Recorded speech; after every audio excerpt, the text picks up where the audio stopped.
मुद्दे मुद्दे को आर पार छेड़ता है। आज मैं प्रार्थना करता हूँ खुदा यीशु के नाम में मेरा परमेश्वर, जो परमेश्वर आपके वचन को कलाम को सुने, आज उनके जीवन बदल जाए यीशु मसीह के नाम में खुदा। और यहाँ पर परमेश्वर एक बड़ा आशीष भरा काम हमारे बीच में होने पाए, यीशु मसीह के सामर्थ्य नाम में हम ये दुआ मांगते हैं, आमीन आमीन। जोरदार ताली बजाकर प्रभु का धन्यवाद करें। स्वतंत्रता सबको अच्छी लगती है, या सुनो, कोई चाहता है कि किसी को कैद कर दिया जाए। मैं तो कहता हूं कई बार स्वतंत्रता के पीछे घरों में लड़ाई होती है। स्वतंत्रता के पीछे घरों में क्या होती है? लड़ाई होती है। अगर पति पत्नी को अपने हिसाब से नहीं जीने देता तो पत्नी कहती है कि मुझे अपने हिसाब से जीना है, और पति पत्नी में कई बार इन बातों के लिए झगड़े होते हैं। या सुनो, स्वतंत्रता सबको चाहिए, यस, क्योंकि जब परमेश्वर ने मनुष्य को बनाया, आदम को बनाया, आदम को मिट्टी से रचा, मिट्टी से रचने के बाद परमेश्वर ने उसको एक जीवित प्राणी बना दिया, और बाइबल बताती है परमेश्वर ने उसे स्वतंत्र बनाया। क्या बनाया? क्या बनाया? स्वतंत्र बनाया। उसे आज्ञा दी, वाटिका के सब वृक्षों के फल को तो बेखट के खा सकता है, लेकिन एक पेड़ वाटिका में लगा है, उसके फल को ना खाना, क्योंकि जिस दिन तू खाएगा तो निश्चय मर जाएगा। अब मेरी बात सुनिए, परमेश्वर ने जब आदम को आज्ञा दी,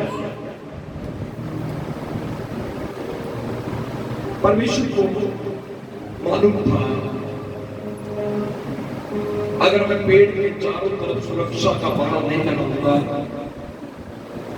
तो आदम पक्का फल खाएगा। कोई सुरक्षा नहीं लगाई परमेश्वर। आदम को किसी भी रस्सी से, जंजीर से उसको कभी नहीं बांधा परमेश्वर। क्यों? क्योंकि ये परमेश्वर के स्वभाव में नहीं है। हेलो, परमेश्वर के स्वभाव में नहीं है कि वो किसी को बांधे। उसने कभी नहीं बांधा आदम, उसने कभी किसी जानवर से नहीं बांधा, उसने सबको खुला रखा। क्यों? क्योंकि परमेश्वर को स्वतंत्रता अच्छी लगती है। एक बात बताओ, आप अपने बच्चों को बांध दो? अगर वो शरारती है या कुछ है तो बांध दो? हम भी परमेश्वर को बेटा बेटी है, या समझ। इसलिए परमेश्वर का ये स्वभाव है, इसलिए परमेश्वर का ये स्वभाव है कि वो किसी को भी बांधता नहीं है, लेकिन बंधुओं को खोलता है। वो सिर्फ अपने वचन कहता है, वो अपने वचन को मानने वाले लोगों से खुश होता है। इस दुनिया में अगर परमेश्वर बांधे सबको, जैसे कुत्ते को, बिल्ली को, हाथी को और अन्य लोगों को, जानवरों को बांधा जाता है, अगर मनुष्य को भी बांध दिया जाए तो मेरी बात सुनिए, क्या कोई पाप कर सकेगा? कोई परमेश्वर की आज्ञा टाल सकेगा?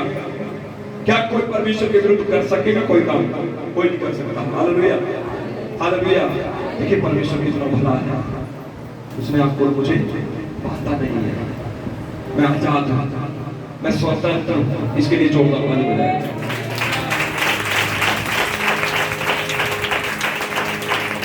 एक बात आपको बोलना चाहता हूं, स्वतंत्रता परमेश्वर ने सबको दे रखी है।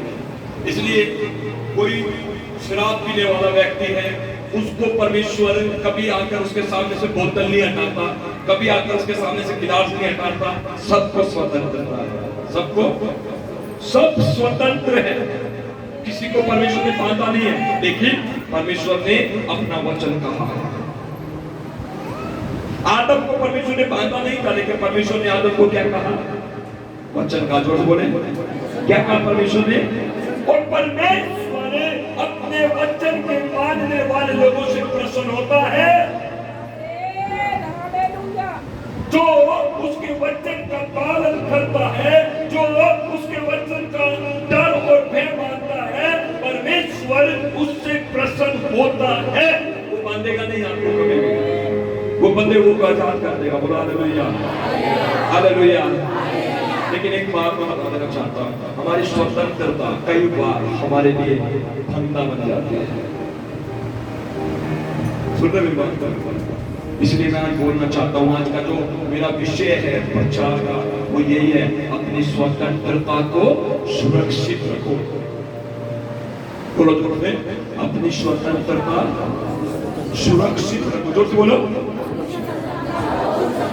एक वचन पढ़ना चाहूंगा यहाँ पर, गलातियों 5 अध्याय 1 वचन, जोर से पढ़े कोई जी। गलातियों 5 अध्याय 1 वचन जी। गलातियों 5 अध्याय 1 वचन।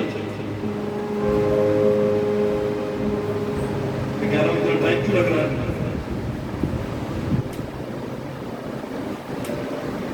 अभी मोबाइल में व्हाट्सएप निकालने का बोलो, सबसे पहले तुम करेगा।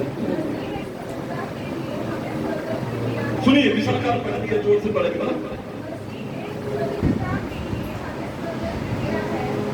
पौलुस कहता है गलातियों को, कहता है मसीह ने स्वतंत्रता के लिए तुम्हें स्वतंत्र किया।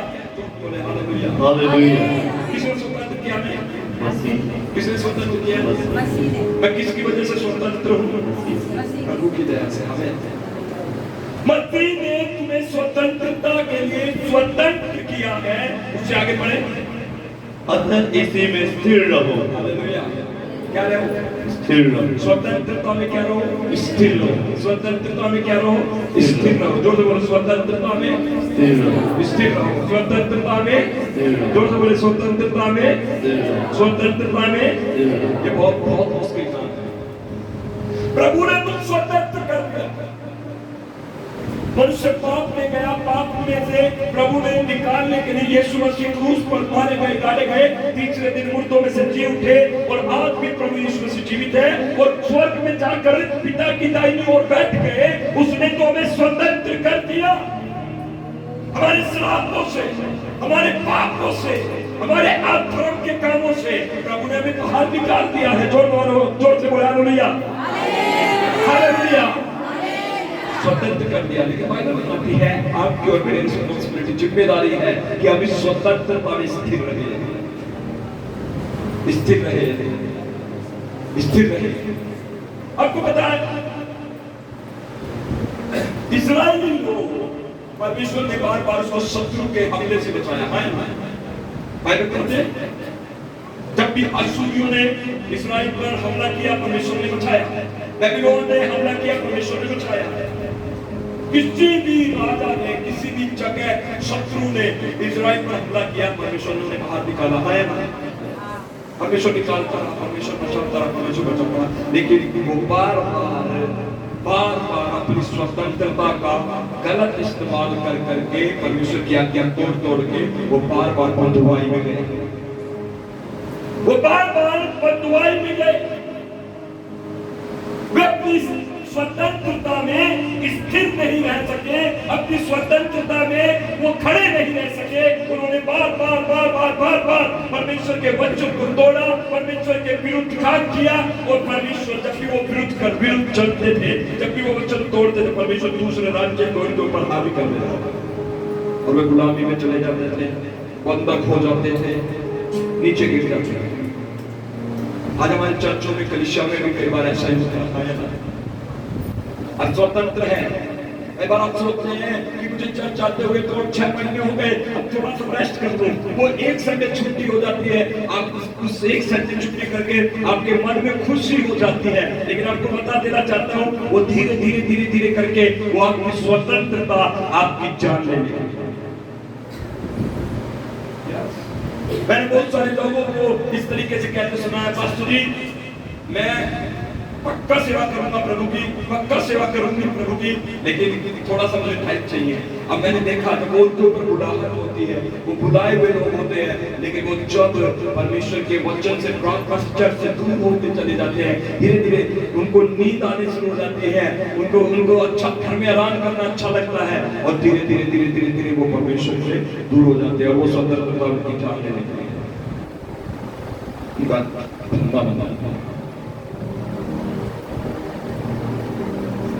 प्रभु ने क्रूस पर चढ़कर कहा इट इज फिनिश, सब पूरा हुआ। आया ना, प्रभु ने कहा सब पूरा हुआ। क्या कहा प्रभु ने? सब पूरा हुआ। प्रभु ने कुछ भी अधूरा नहीं छोड़ा। प्रभु ने कुछ भी अधूरा नहीं छोड़ा। प्रभु ने सब कुछ हमारे लिए किया, हमारे पापों के लिए पूरा पूरा फिदिया प्रभु यीशु मसीह ने किया। हालेलुया। लेकिन हमारी जिम्मेदारी क्या है? हम यीशु मसीह पर विश्वास कर चुके हैं, हम चर्च आ रहे हैं, पानी में डुबकी लगाकर बपतिस्मा भी दे दिया है और प्रभु भोज में भी हम शामिल होते हैं, लेकिन उसके बाद भी हम क्या जिम्मेदार लोग हो जाते हैं? कई बार जिम्मेदारियों को भी समझ पाते हैं, और जब हम अपनी जिम्मेदारियों से भागते हैं, याद रखिए भागने वाले लोग शैतान के लिए शिकार हैं। बाइबल क्या कहते हैं? याकूब में 4 में क्या लिखा है? इसलिए परमेश्वर के अधीन हो जाओ और शैतान के सामने से भाग जाओ। ऐसा लिखा है क्या करो? क्या करो? इसलिए परमेश्वर के अधीन हो जाओ और शैतान का बोले जब तक हम सामना नहीं करेंगे, जब तक आप अपनी आशीषों को नहीं प्राप्त कर सकते। Hallelujah, hallelujah. बोलो अपनी स्वतंत्रता में स्थिर हो। आमीन। आज बहुत प्रभु की दया है, मेरे जीवन में सब कुछ अच्छा चल रहा है पास्टर जी, आज मैं खुश हूँ, मेरा परिवार खुश है, आज मेरे बच्चे खुश हैं। लेकिन मैं आपको ये हिदायत, ये सलाह देना चाहता हूँ कि इस खुशी को हमेशा के लिए बरकरार बनाकर रखें।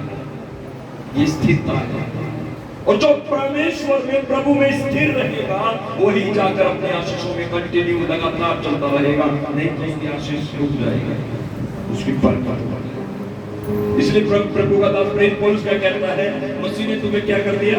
स्वतंत्र किया है, अतः इसी में स्थिर रहो और दासों के जुए में फिर जाके ना झुके। दासों के जुए में फिर जाके ना झुको। हम लोगों को प्रभु का वचन ये हिदायत देता है कि प्रभु ने जहां से हमें स्वतंत्र किया है, हम जहां से निकल कर आए हैं, प्रभु चाहता है कि हम वापस से उन बातों में जाकर ना फंसे। आगे देखिए, इसके पढ़े क्या वचन लिखा है गलातियों में 13-14-15 पढ़े। देखिए, सुनिए,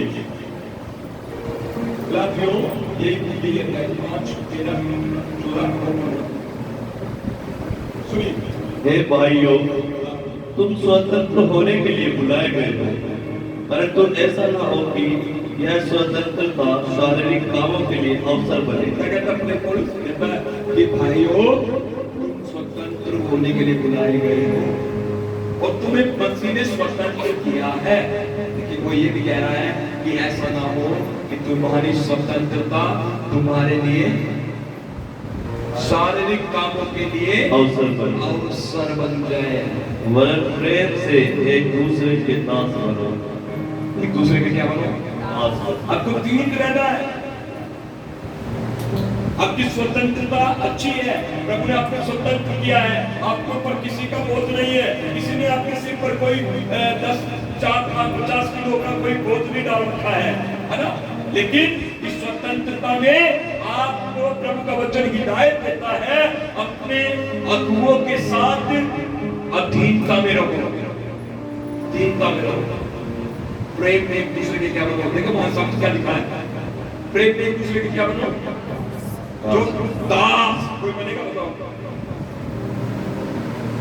स्वतंत्रता चाहिए, स्वतंत्रता चाहिए। स्वतंत्रता को हम लेकर बहुत दूर चले जाते हैं और वो स्वतंत्रता एक हमारी जान ले लेते हैं। या सुनो, हम किसी को अपना लेखा जोखा देते ही नहीं है, हम पास्टर को अपना लेखा नहीं देते, हम पास्टर को अपनी बातों को नहीं बताते, हम गुप्त में बहुत सारे पाप करते रहते हैं और अपनी बातों को छिपा कर रखते हैं।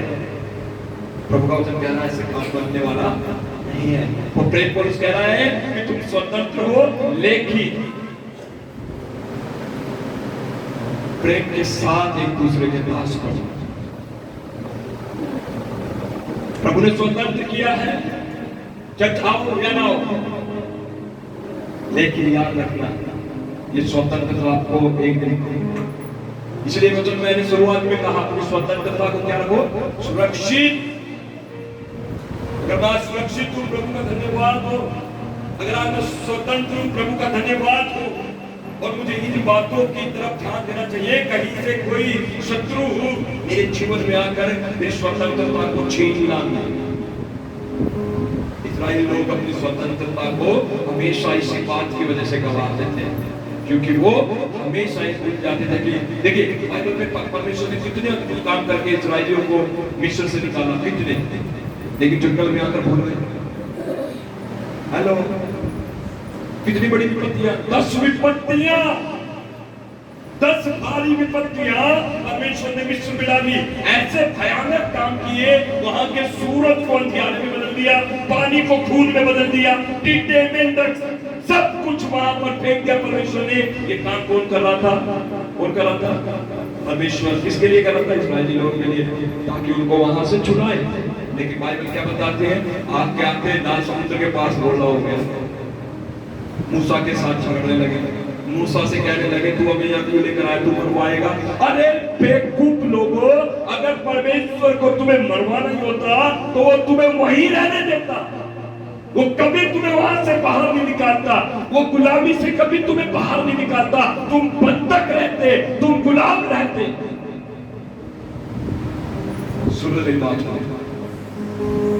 परमेश्वर मरवाने के लिए नहीं लाया था, परमेश्वर लाया था ताकि इन्हें स्वतंत्र करूं और इनके देश में जहां दूध और मधु की धाराएं बहती है, इन्हें वहां पहुंचाऊं। हालेलुया। लेकिन वो समुद्र के पास क्या हुआ? लाल समुद्र के पास क्या हुआ?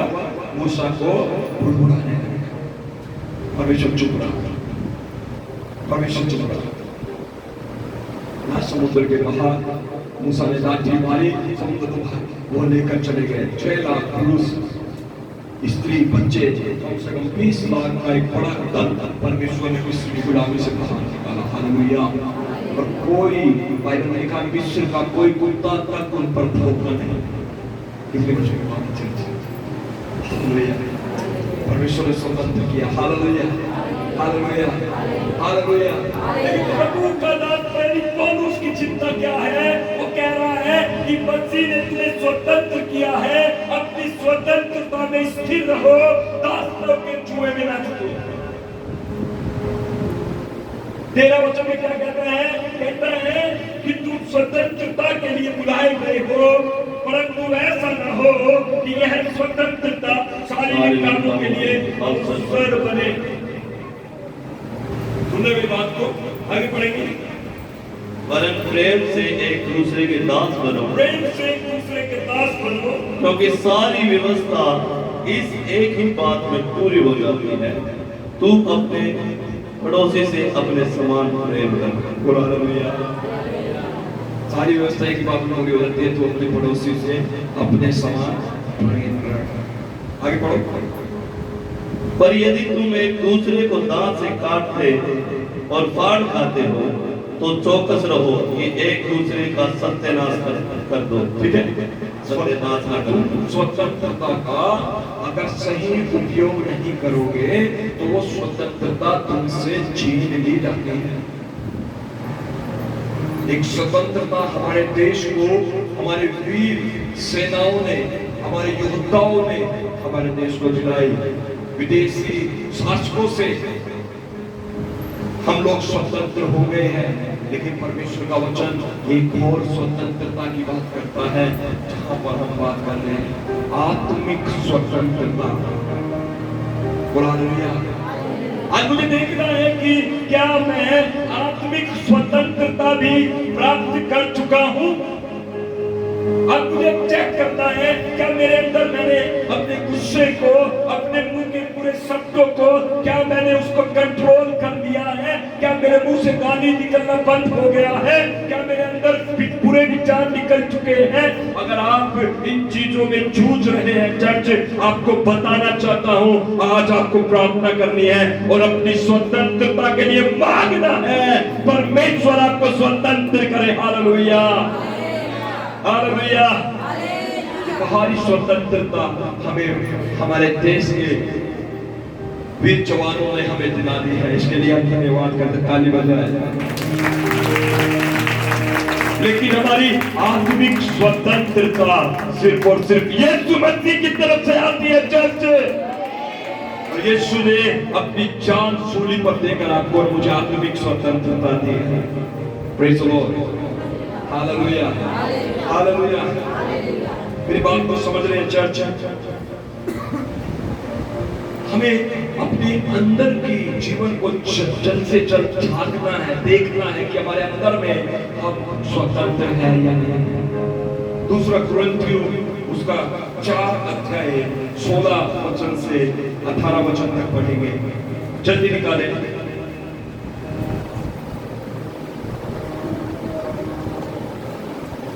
दूसरा कुरिन्थियों 4 अध्याय 16 वचन से 18 वचन तक सुनिएगा ध्यान से। इसलिए हम हियाव नहीं छोड़ते। यदि हमारा बाहरी मनुष्य तत्व नष्ट हो जाता है तो भी हमारा भीतरी मनुष्य तत्व दिन प्रतिदिन नया होता जाता है, क्योंकि हमारा पल भर का हल्का सा क्लेश हमारे लिए बहुत ही महत्वपूर्ण और अनंत महिमा उत्पन्न कर जाता है, बढ़ता जाता है। और हम तो देखी हुई वस्तुओं को नहीं परंतु अनदेखी वस्तुओं को देखते रहते हैं, क्योंकि देखी हुई वस्तु थोड़े ही दिन की है परंतु अनदेखी वस्तुएं सदा बनी रहती हैं। आमीन। यहाँ पर परमेश्वर का वचन कहता है मसीहों को, प्रभु के भक्त लोगों को हियाव नहीं छोड़ना चाहिए। हेलो, कभी भी हियाव नहीं छोड़ना चाहिए, चाहे कैसे भी हालात हो, कैसी भी परिस्थिति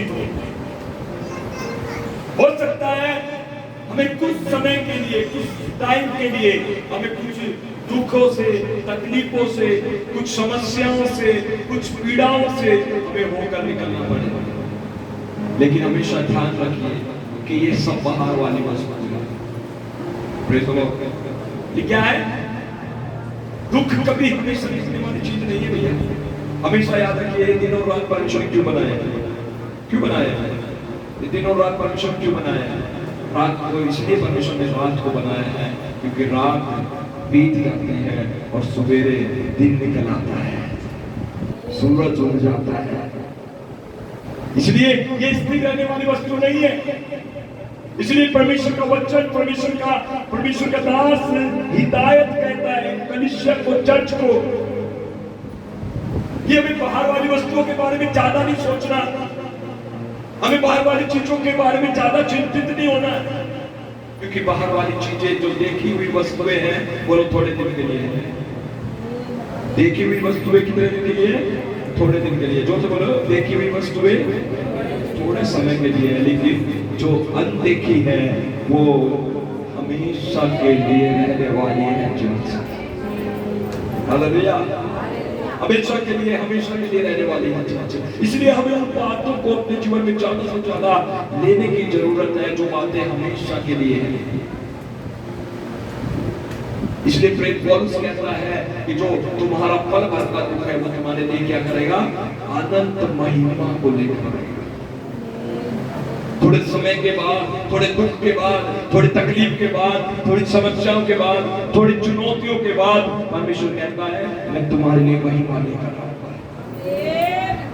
देखिए क्या लिखा है 5:1 में, क्या लिखा है? पढ़िए 5 अध्याय 1 वचन। हाँ जी।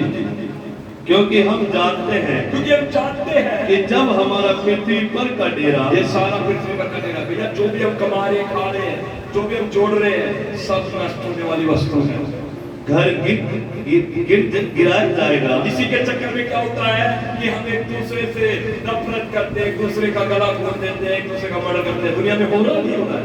ऐसे के लिए, घर के लिए, है ना? बाइबल बताती है क्योंकि हम जानते हैं जब हमारी पृथ्वी पर का डेरा, जब हमारा पृथ्वी पर का डेरा सरी का घर गिराया जाएगा। जोर से बोलो, गिराया जाएगा। तो हमें परमेश्वर की ओर से स्वर्ग पर एक ऐसा भवन मिलेगा, स्वर्ग में एक ऐसा भवन मिलेगा जो हाथों से बना हुआ घर नहीं, जो हाथों से बना हुआ नहीं परंतु चिरस्थायी है। परंतु चिरस्थायी है। हालेलुया। हालेलुया। हमें ऐसा घर प्रभु देगा, हमें एक ऐसे भवन में परमेश्वर में लेकर जाएगा जो हाथों का बनाया हुआ नहीं है, चिरस्थायी है, वो हमेशा तक रहने वाला है।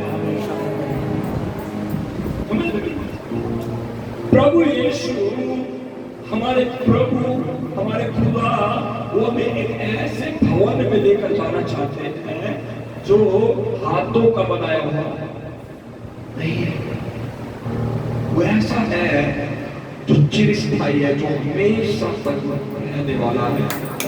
ठीक है, तो हम यहाँ की बातों पर ज्यादा मन न लगाएं, दुनिया में चीजों पर नहीं मन लगाना है, क्योंकि इसको समझना है लाइफ ऐसे ही है, जीवन ऐसा ही होता है। जब कोई बंदा हॉस्पिटल में जाता है ईसीजी कराता है तो उसके क्या से चेक होता है, ईसीजी पे क्या से, अगर प्लेन लाइन आ गई तो इसका मतलब प्लेन लाइन वाला बताओ ना, इसका मतलब क्या होता है, प्लेन लाइन मर गया खत्म। लेकिन कैसी होनी चाहिए ईसीजी, ऐसे होनी चाहिए, इसको लाइफ कहते हैं। इसलिए हमें सुख भी आता है, हमें दुख भी आता है, कोई बात नहीं, एक दिन ये सब कुछ, ये रोना पिटना हमारी जिंदगी से हमेशा के लिए चला जाएगा, क्योंकि मेरा प्रभु मेरे लिए अपने पिता के यहाँ पर वो मेरे लिए एक ऐसा भवन बनाने के लिए गया है जो हाथों का बनाया हुआ नहीं, वो चिरस्थायी है, चिरस्थायी। बोलो हालेलुया। क्या लिखा है प्रिंस भाई, पढ़िए। इसमें तो हम कराते और बड़ी लालसा रखते हैं। सुनिए ध्यान से, इसमें मतलब यहाँ पर पृथ्वी पर, इसमें तो हम कराते कराते हैं और लालसा रखते हैं, कराते और बड़ी लालसाएं रखते हैं कि अपने स्वर्ग के घर को पहन ले, अपने स्वर्ग के घर को पहन ले, कि इसके पहनने से हम नंगे न पाए जाएं, इससे पहनने से हम नंगे न पाए जाएं, और हम इस डेरे में रहते हुए बोझ से दबे कराते रहते हैं। इस डेरे में रहते हुए हम बोझ से दबे और कराते रहते हैं, क्योंकि हम उतारना नहीं वरन पहनना चाहते हैं, क्योंकि हम उतारना नहीं पहनना चाहते हैं। सुनिए, अगर हमें एक नई ड्रेस, एक नई जोड़ी पहननी है तो पहली वाली तो उतारनी पड़ेगी। कोई ऐसा एक आधा मूर्ख होगा कि ये भी ना उतरे वो भी पहना, हेलो, ज्यादा भी लग रहा होगा तो भी मैच करेगा, मैच करना पड़ेगा, आया ना, आया ना।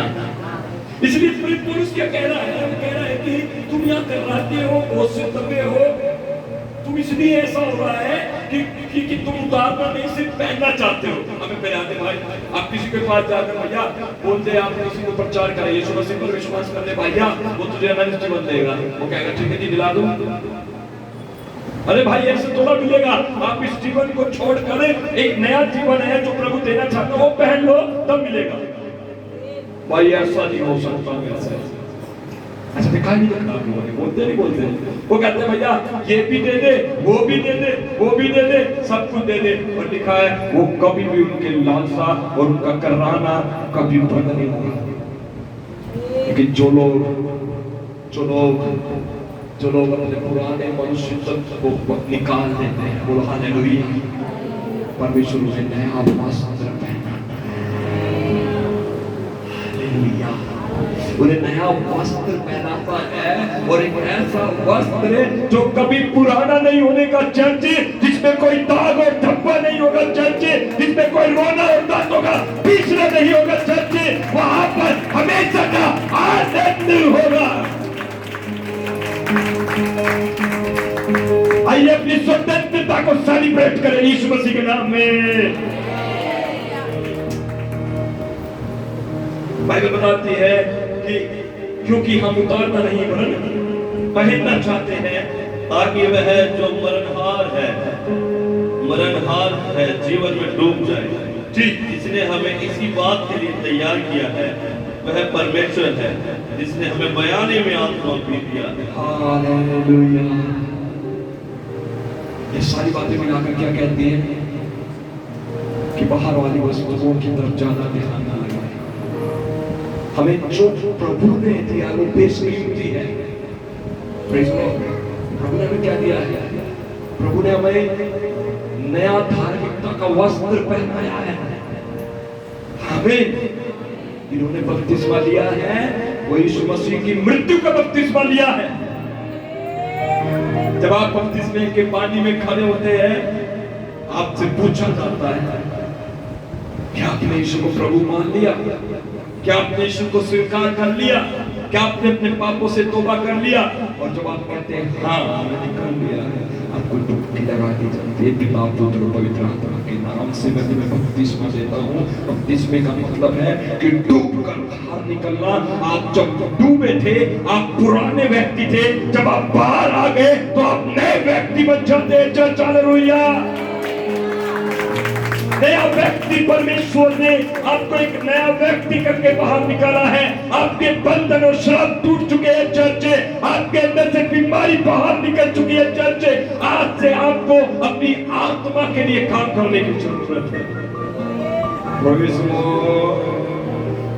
हालेलुया। मैं कौन हूँ? नया व्यक्ति। जोर से बोलो, मैं कौन हूँ? मैं कौन हूँ? एक नया व्यक्ति हूँ। और परमेश्वर ने मुझे धार्मिकता के वस्त्र पहना दिए। और प्याने में क्या दिया है मुझे? प्याना क्या होता है? प्याना क्या होता है? प्याने में क्या दिया है? बढ़िया बात क्या लिखा है? प्याना जिसमें हमें इस बात के लिए तैयार किया है वह परमेश्वर है, जिसने हमें बयाने में आत्मा भी दिया।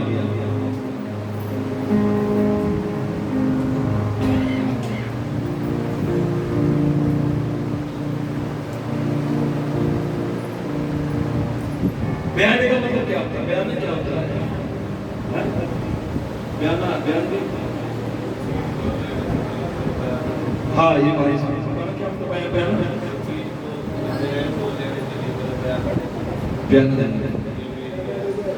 और आपको पता है आप दुकान पे जाते हैं, कोई चीज खरीदते हैं, बाइक सुपर कार प्रॉपर्टी कुछ भी, आपको पहले कुछ इसका मतलब क्या होता है? इसका मतलब क्या होता है? ये चीज मेरी हो चुकी है, ये मेरी। अच्छा शादी से पहले क्या होती है? एंगेजमेंट, वो भी बयान होता है ये मेरी।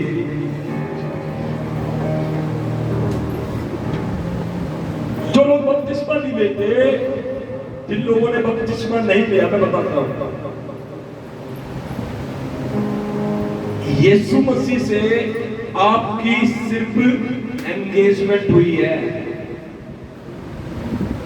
भैया। जब शादी नहीं करोगे वो नहीं आएगी। आज क्यों ले दुनिया भी बातें बोलो। एंगेजमेंट करके आ गए और बोल दिया, ऐसा होता है? और लड़का कह रहा जाके मैं अभी तेरे घर पे आकर मिल के जाऊंगा और मैं मिलने आ रहा हूँ, उसके परमिशन नहीं होती भैया। एंगेजमेंट हुई एंगेजमेंट क्या हुई? हाँ अभी हाँ, लेकिन जब एंगेजमेंट के बाद विवाह हो जाता है तब उसके साथ वो पति और पत्नी रिश्ते में जुड़ जाते हैं। ऐसे ही विश्वास कर लिया काफी नहीं है। यीशु मसीह के नाम में डुबकी लगाकर पानी का बपतिस्मा लेना पड़ेगा। विश्वास कर लिया, एंगेजमेंट हो गई, लेकिन यीशु से शादी कब होगी? जब आप बपतिस्मा लेकर बाहर आएंगे, तब जाकर आप यीशु मसीह की सही कलीसिया और सही दुल्हन बनोगे। आधे अधूरे मत रहिए भैया, आधे अधूरे में रहने में कुछ फायदा नहीं है। यीशु मसीह ने कहा जो मुझ पर विश्वास करेगा वो नाश नहीं होगा बल्कि वो अनंत जीवन पाएगा। ये है अनंत जीवन। आज किसी टाइम पे हमारे प्राण निकल जाए, आंखें बंद प्रभु के घर में हम आंखें खोलेंगे, हालेलुया, क्योंकि कुछ बाकी नहीं है, जो बचा हो सब कुछ पूरा हुआ है यीशु के नाम में, हालेलुया। तो आज मैं इनको क्या बोलना चाहता हूँ, प्रभु ने हमें क्या दिया है, हमने तो पूरा कर दिया, ठीक है, लेकिन उसने हमें अपनी आत्मा बयाने में दी है। जोर से बोले आत्मा, जोर से बोले आत्मा। उसी के ही बदौलत आज हम बैठे हैं। हमारी बयाने में दी हुई आत्मा, इसलिए परमेश्वर का वचन क्या कहता है, मनुष्य के विरुद्ध कोई बोलेगा तो उसके पाप क्षमा कर दिए जाएंगे, लेकिन जो उसकी आत्मा के विरुद्ध बोलेगा उसका पाप ना इस लोक ना परलोक दोनों में किसी में क्षमा नहीं किया जाएगा, क्योंकि आत्मा जो परमात्मा है और उसको जो शोकित करता है वो कभी भी परमेश्वर के राज्य में नहीं जाएगा। अपने बयाने की चीज को क्या करना है, हिफाजत से रखना है। सुन रहे आप चर्च में, सुन रहे, पवित्र आत्मा मेरा है, हालेलुया। जब तक प्रभु यीशु मसीह नहीं आएंगे, उसने क्या भेजा था, क्या भेजा, यीशु मसीह ने कहा मैं जा रहा हूँ, लेकिन तुम्हारे लिए क्या भेजूंगा, एक ऐसा सहायक भेजूंगा जो सदैव तुम्हारे साथ रहेगा। और उस दिन जब पेंटेकोस्त का दिन था तो क्या आया था, पवित्र आत्मा। पेंटेकोस्त के दिन क्या आया था, पवित्र आत्मा। और वो 120 लोग जहां पर वे एक जगह बैठे थे, वे क्या करने लगे, वो अन्य भाषा में बोलने लगे, रे खेते ने रे पेरे से खेते ने रे बा री पेरे से खेते ने रे बाबा री पेरे से खेते ने वो री खेते ने रे वो अन्य भाषा बोलकर परमेश्वर की बढ़ाई करने लगे। और उस दिन के बाद वहां पर बाइबल बताती है यरूशलेम में बेदारी आ गई, चर्च यरूशलेम में इस्राएल में बेदारी आ गई। हर एक प्रचार के बाद परमेश्वर का दास पतरस जब उसने पहला प्रचार किया 3000 लोग प्रभु में शामिल हुए, हालेलुया। ये किसका काम है, जोर से बोले पवित्र आत्मा। आज वो पवित्र आत्मा को प्यारने में दिया गया है। आज आप जो चाहे वो ठीक कर सकते हैं, जिन बातों को आप अपने लिए सही करना चाहते हैं वो आपके लिए हो जाएगी चर्च। जो बंधन आपके जीवन में वो टूट जाएंगे चर्च। आपको पवित्र आत्मा में हमेशा भर कर रहना है। सुबह उठकर कौन कौन पानी भरता है अपने घर में, नलके से, ठुल्ली से, जल्दी बताओ, खा दो के क्यों भरते हो पानी, पानी क्यों भरते हो, खत्म। या रात भर जो इस्तेमाल किया, पूरा दिन इस्तेमाल किया, खत्म हो गया, जो से बोलो खत्म हो गया। और सुबह उठकर क्या करना है, सुबह उठकर तकरीबन माताएं बहनें लेडी से अपना हाथ पानी की मोटर के जो बटन होता है उसमें लगाती है ना, क्यों, क्योंकि रात भर पूरा दिन पानी इस्तेमाल किया, टंकी में खाली हो चुकी होगी और पानी आने का टाइम हो गया, बटन दबाओ तो भर लो, जोर से बोलो भर लो, जोर से बोलो भर लो। आज आपके बारे में पूछना चाहता हूँ, पानी भर दिया, बाल्टी भर दी, टंकी भर दी, आप भरे या नहीं भरे, आप भरे या नहीं भरे।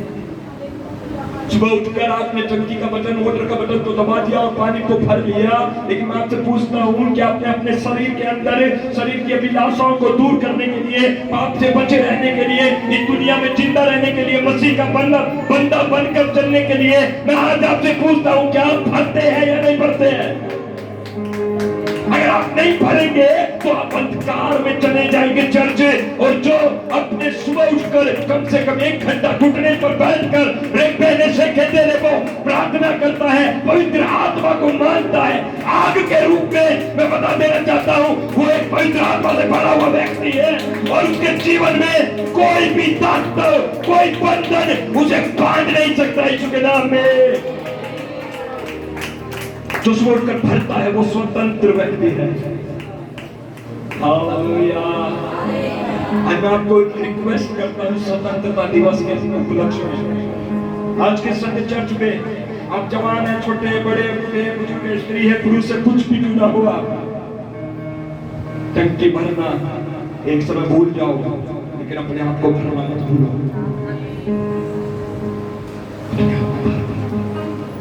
दाऊद 12वां चरण का था, वो अपने आप को भरता था, वो हमेशा परमेश्वर की उपस्थिति में बैठकर परमेश्वर से मांगता था, प्रभु मुझे अपने भाइयों के जैसा नहीं बनना, और प्रभु मुझे इस्राएली लोगों के जैसा नहीं बनना, जो इस्राएली लोग हमारे पुरखा तेरी आज्ञाओं को तोड़ते तोड़ते तोड़ते आए हैं। वो कहता था मुझे इनके जैसा नहीं बनना, वो कहता था मुझे भर, मुझे भर, मुझे भर, मुझे भर, मुझे भर, मुझे भर। और बाइबल बताती है परमेश्वर ने इस्राएल का दूसरा राजा उसी को बनाया। हालेलुया। आप क्या बनना चाहते हैं मुझे नहीं पता, आपके सपने क्या है मुझे नहीं पता, आप क्या चीजों पर अपनी जीत को हासिल होते हुए देखना चाहते हैं मुझे नहीं पता, लेकिन आज मैं प्रभु का दास होकर बोलता हूं, आज से सुबह उठकर अपने आप को भरना शुरू करें, आपके सपने पूरे होंगे। आमीन ऊंचा कहे चर्च, आमीन ऊंचा कहे चर्च। जो भरेगा आज परमेश्वर उसे इस्तेमाल करेगा इस मसीह के नाम में। जो अपने आप को भरेगा वो अपने क्षेत्र में बेदारी का कारण बनेगा यीशु के नाम में। आपके द्वारा बहुत सारे लोग प्रभु में आएंगे यीशु मसीह के नाम में। आमीन ऊंचा कहे चर्च। आप जहां पर जाएंगे आप शांति के पुत्र कहलाएंगे चर्च।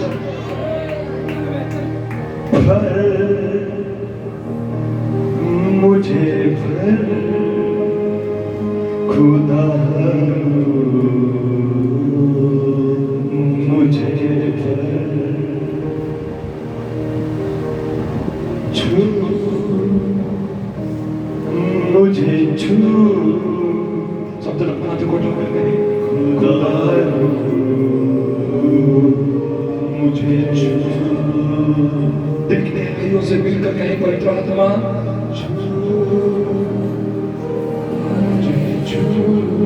पूरी कलीसिया ऊंची आवाज में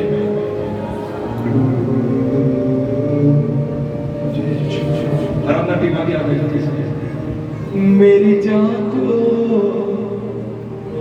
मेरे रूह को,